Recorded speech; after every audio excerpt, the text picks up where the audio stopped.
Hello everyone, it's Nady, and today we're going over this month's Best and Worst of Beauty, also known as Yady or Nady. As you beautiful people know, this is about the products, not the people behind them. Any tip you may have with them, please cast it away, because this is a channel of positive energy. Okay? Thank you. Also, please ignore the hair. Today we're going a little bit more natural than I normally would. I don't know what the weather's like where you're at, but where I am, it is snowing titties and ass outside, and this winter weather is literally sucking all of the fucking moisture out of my hair. Normally it's really curly, but I actually have a moisturizing mask in it, and I'm gonna take a few days off from the blowjobs. I mean, blow dryer? Shit. Who am I kidding? Both. But while this Wizardry does its magic, I thought rather than sitting and, I don't know, relaxing like a normal person, let's film instead. Anyways, like every month, this is a collection of products that I really don't like, that I kinda like, and that I love. This has nothing to do with the brands behind them. This is strictly the product, and honestly, something that I love might be something that you totally hate, and what works for me might not work for you, and vice versa. And a lot of these products on this list are actually things that I've reviewed, but now that I've had a little bit more time to play with them, I can give you more of a concrete answer as to how I feel about them. So let's get started with the worst category, which actually there weren't even going to be any products in this category until a few days ago when I reviewed this Moxie Lash magnetic liner, which wasn't even going to be in the worst category. It was going to be in the matte category. But for those of you who don't know what this is, it's an eyeliner that makes it so you can just clip on magnetic lashes. But the day after I reviewed this, I actually got an email from the original creator of the magnetic lash liner. This magnetic lash liner is from Moxie Lash, but the real one is from lashliner.com. The woman who invented it has patents going on it, and this brand actually copied the fuck out of them, and apparently did a really shitty job at it too. Unbeknownst to me, the one that I tested is not FDA approved, and despite what their website says, it has not been featured anywhere. Like, I think their website says they've been featured in Vogue, BuzzFeed, like all these amazing media outlets, but apparently that shit ain't true. I actually really liked this, but we don't know what's in it. Like, I don't even know if it's eye safe now. But being a brand owner and somebody who works really hard on original formulas, I totally get it. I'm definitely throwing this little bitch away, and I'm so excited to use the real thing. I think I might use it in a video of like a full face of unique makeup. But yes, you little shit, you're going bye-bye. Next up, we have the meh category, which we're starting off with the Bretman Lit collection. Actually, that's a lie. Literally everything in that collection was a total yes, except for one thing, which is this ColourPop. What the fuck is this? ColourPop Glitterly Obsessed Body Glitter. This is a total shit show. I rarely hate things from ColourPop. Like, I really do like that brand, but I don't know of an occasion where anybody would want to dip their finger and spread this on themselves. Like, maybe if you're pissed off at somebody, you would give this to them, but I might be a tad bit biased because I do fucking hate glitter. Actually, I hate big chunky glitter, which is exactly what this is. Like, maybe for festivals or something, but otherwise, I don't know when in your life you would possibly need that. I did try it on my eyes, even though I'm 99% sure this is not eye safe, and it did kind of look pretty, but it also removed everything that was underneath it. It stays a long time, so if you are looking for body glitter, that's a plus, and it certainly is beautiful in color, so I could see a very, very small minimal demographic loving this, which is why it's in my meh category and not the worst category. I love ColourPop, I love Bretman, but this is just, ugh. The rest of the collection, though, I love the hell out of. Next on our meh category is Cover FX Glitter Drops, and you probably guessed why it's on my meh category because of the name. That is right, this is so glittery, it's almost unusable for me. But on the body, this shit is so stunning. Like, if you're looking for a sparkly glow that's almost like Sunkissed, but super glittery, this is the shit. But after putting this under my foundation and trying to use it as a highlighter, I will not even let this open near my face. If you put even a drop of this on your face, you will look like the spawn of a disco ball. I'm sure some people love that effect, but personally, it's not for me. Although on the eyelids, this might look amazing, but this is kind of one of those products that removes whatever's underneath it, so if you're gonna use it on the eyes, it might be one of those standalone products. But as a highlighter, it totally took away my foundation and concealer, and even though it's deeper than my actual skin, it just left like a white streak on my face. It just was not pretty. I love Cover FX, I love this on the body, but like 99% of peonies out there, this should not go near the face. Up next, we have a product that's kind of teetering in between the matte and the yes category, which is the Julius Place Warrior 2 palette. I actually really like this palette. It's just a couple of the colors in here don't really make me that moist. Specifically this row right here, like, don't get me wrong, the quality is fucking amazing, like pretty much all of Julius Place products, but I definitely think there was like a shimmer or two lacking in this palette. Like, I get it's supposed to be all matte, but I just was not feeling this middle row, and maybe that's personal preference, but I kind of feel like they could have done a little bit better. Even if they'd taken this deeper shade and this orangey shade and replaced them with similar toned shimmers, I don't know, there was just something missing, but because the quality was so damn good, I really can't give it too much shit, but it also wasn't my favorite Julius Place product. And this next product was actually teetering in between the worst and the matte category, which is the Urban Decay Naked Cherry palette. Sadly, I think my favorite part of this palette is the packaging. I thought for sure this palette was going to be one of my favorites. It looked so beautiful and so gorgeous on the website, but then in person, it's kind of different. Like, in person, these just seem kind of dusty and faded, not to mention the fact that you could easily do without half of these mattes, and because these all are so freaking similar, this turns muddy so quickly. I feel like I said in my review that you could easily get rid of every other one of these shadows and still come up with the same exact looks. And if I remember correctly, Privacy, which does not look anything at all like it does on the website, is super splotchy. In fact, it might almost be a throwaway shade. I don't know, I feel like this palette was super hyped and I love Urban Decay, but this just is not up to their standards. Both in quality and in color choice, it just is not that great. And honestly, I've had this thing for over a month and I've only used it like twice. And unfortunately, neither time impressed me enough to justify the price of this thing, which I believe was like $49, so I mean, this is a pretty penny right here. And our second to last product in this category is the Jeffree Star Supreme highlighters, which I actually don't know where I put them. I gave 3 of them away and I don't know where the last 2 went. It isn't that they're not beautiful, I just have a fucking shit show surrounding me because I'm kind of redoing my makeup collection right now. But I thought these highlighters were so beautiful, it's just the glitter factor. They are so fucking sparkly. As I said before, I don't like glitter on my face, especially in my highlighters. When I got these products, I did not watch Jeffree's review, so I was not expecting any glitter. But then I did watch his review and I kind of saw that they were supposed to be like that. So I do like them because they are indeed super blinding, but I don't like them because they're really super glittery. But I thought the shades they came in were so damn cool and unique. So it's kind of like me and my family where there's this love-hate relationship going on. I like them enough to keep them, but not enough to actually be around them. And our final product for this category is none other than Fenty Beauty's Stunna Lip Paint. I love the shit out of this formula. Like, honestly, one of the best lipsticks I've ever used in my entire life. The price tag is a hefty little bitch, but honestly, I'm okay paying that because the quality is so good. And coming from a self-proclaimed cheap ass, that is saying a lot. But the reason why these are in my matte category is because I do not like these colors at all. And that is totally my personal preference, and they kind of advertise their products as being universal, but this brown did not look good on me. On camera for the review, it looked perfectly fine. I got so many amazing comments from you wonderful, beautiful people, but in person, it just looked so weird. It clashed with my skin tone, it ended up changing colors, and normally browns are where the fuck I'm at. Like, I can never have enough browns in my collection, but this brown, I don't know what the hell is up with it. It just did not look good on me. And uncuffed, it actually did look perfectly fine. The only issue that I had with it was the exact same color as my lips, so I'm never gonna use this. Which, it's not like it's the product's fault, it's not anybody's fault. I think the main issue that I have is with this brown. But like I said, the formula itself rocks my world, so if you're interested in any of these colors, I definitely recommend it. And we are onto our last category of the yes products, which starting off, we have the LA Girl Pro Concealers. Oh my god, oh my god. They were so damn generous and sent me their entire collection of these. I've always seen beauty Instagrammers using these and have wanted to try these for so long, but they're always out of stock at all the stores around me, and I have not been disappointed in the least. Like, I get what all the hype is about. These are very cheap. No, they don't have the most coverage in the world, but it is buildable, and the shade range is fucking awesome. Like, it goes really deep and it goes really light. The only thing that I feel like people won't love about this product is the applicator. I personally love when little applicators have brushes on them. It reminds me of Yves Saint Laurent Touche Class, so I feel all bougie applying it, and I know that a lot of people don't like those brush tips, but I do. These next couple products are actually also things that were sent to me. I'm never obligated to say good things or even review things that are sent to me, but I do always like to try things and give them a fighting chance, and with these products, I am so glad I did. This is Sexy Formula by Hello Sexy, super rich liquid lipstick, and holy fucking balls. This lipstick might possibly be the best lipstick I've ever used in my entire life. This is actually from Korea, so I can't read a damn thing on here, but this company sent me a shit ton of products. But I actually wore one of these in my last reviews. I think it was in the shade Burgundy, and I just found this one in here. Hold on, I have to show you how good this is. And no, this is not sponsored, I'm just really damn excited. Anyways, this is the shade Real Magenta.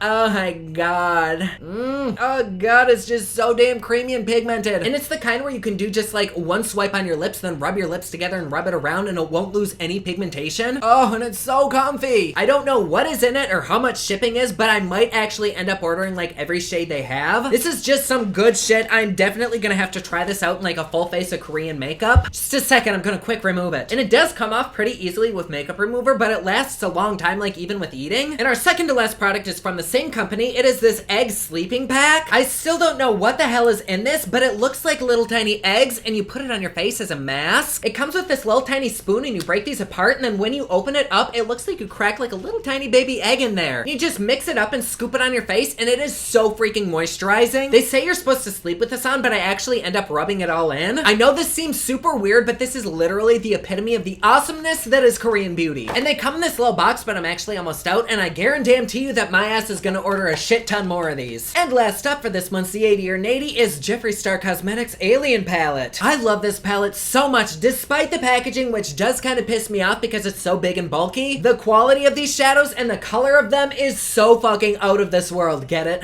Because it's alien? Okay, whatever. I guess Jeffrey made this so it's supposed to like slide up and over, but this part just feels so freaking flimsy, and this bulky packaging, like, I don't know where I'm gonna put this. But if you take all that away, this is so reminiscent of the quality that Blood Sugar gives, and that palette is in my top 3 all-time favorite palettes, like next to Pat McGrath. I'm gonna be honest and tell you that I don't know how often I'll use this, just because I don't use these colors very often, but the quality, oh my god. If you're into unique colors, totally run out and grab this. Even if you're not, this is the perfect chance to explore. In fact, I ended up recreating the look that I did in my review and just revamping it a little and posting it on my Instagram. I personally probably would never ever have used this color or this one right here, but that's what I made to create the look, and I loved it. This palette really got me out of my comfort zone, and I do kind of remember seeing pictures of it online and not being that in love, but now that I have it in my hand, I really like it. I'm not an ass kisser. We've had a lot of things from this brand that I really didn't like, but this palette is something that I totally love. I'm very happy with this purchase. Oh my god, my voice is going Alright, me and my hoarse voice need to go deep throat some tea. I said T, not D. So I'm gonna go head out. Like always, please be sure to subscribe and hit that notification bell down below so that you're notified anytime I upload a new video. Don't forget my newest collection of highlighters, including Black Ice, which does change from black to white, is available at thepoplix.com. Also, my latest album, Kiss of Fame, is available everywhere online that music is sold. Thank you so much to everyone who's supporting them.